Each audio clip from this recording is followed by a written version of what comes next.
In addition to resurfacing streets, they construct and clean them. They maintain our urban forest, which actually includes over 680,000 street trees and 295 acres of landscaped median islands.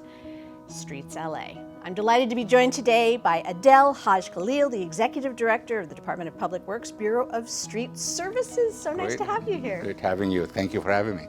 How does Los Angeles work with Climate Resolve, and what is it? Climate Resolve is a nonprofit organization focused on taking the global issue of climate and bringing it down to the local level. Fighting the climate change and adapting to climate change is our top priority for us today and tomorrow. In LA, temperature gonna triple in terms of days with 93 degrees and higher will triple over the next 20 years. So what we need to know is figure out how we can deal with this new normal and to make it safe for everyone. Our goal in StreetsLA is to enhance the quality of life for all. That's the new mission in StreetsLA. It's not just about fixing streets, it's how we make our life better. There's obviously, as you mentioned, an enormous amount of climate concerns here in Los Angeles, but then there's this thing, cool streets. What is a cool street? During the day, all that heat that's coming down is being absorbed by the asphalt.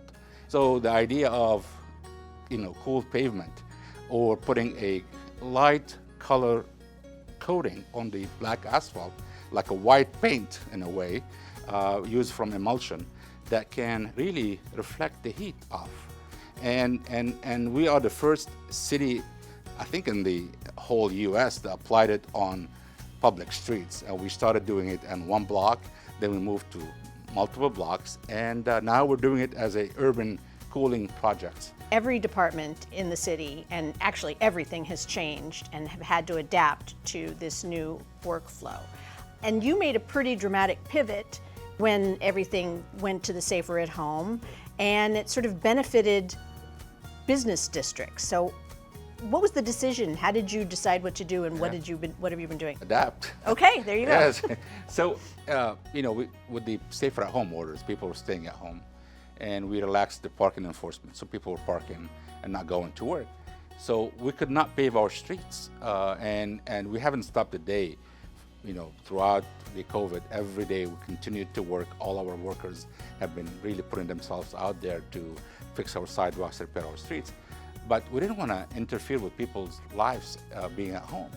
So we knew that in the commercial areas, many of the streets were empty. And one of the nightmares was, getting a paving done in the commercial area, because it's just difficult because of traffic and impact on businesses. So we came up with this and said, can't we just switch schedules? Let's move all commercial work done in this period of time. Let's move on it and get that done. We quickly pivoted, and starting April 10th, we started paving around commercial areas. Things that you have noticed and learned and you're hoping will stick after the crisis is passed. So to me, we're working with our partners in the LA Department of Transportation. We're supporting the efforts to make the streets available for people to walk. But I've talked to Salida Reynolds, my friend, general manager of LA DOT, about the future. I think people want to have a permanent slow street. People want to see some streets closed to traffic and just use it for pedestrians or for dining. I think this is an opportunity for us to reimagine or recreate our city. COVID, although we all suffered from it, and we lost many friends and many lives, it's really making us think about our future, what we need to do.